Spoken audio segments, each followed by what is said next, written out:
नाम कभी ना लूं और किसी भी भाई से मेरा संबंध कोई ना रहे और हमें रखना भी नहीं है।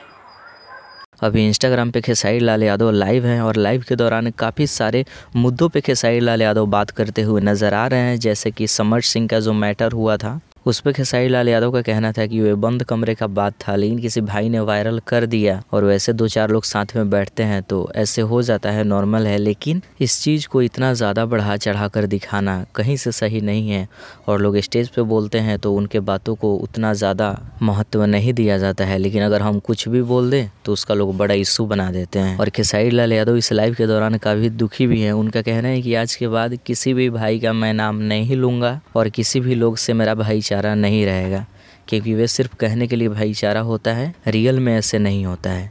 अगर समर सिंह को ऐसे ही करना था तो बैठते बात करते, दोनों भाई का जो भी तकलीफ था वो दूर हो जाता, लेकिन पब्लिक के सामने ऐसे करना मुझे सही नहीं लगा। इस वजह से खेसारी लाल यादव लाइव हैं, लाइव के दौरान बहुत सारी चीज़ों पे खुलासा कर रहे हैं। आप सबकी क्या राय कमेंट सेक्शन में लिखिए। इस वीडियो को जितना हो सके शेयर कर दीजिए। मिलते हैं आगे के अपडेट में।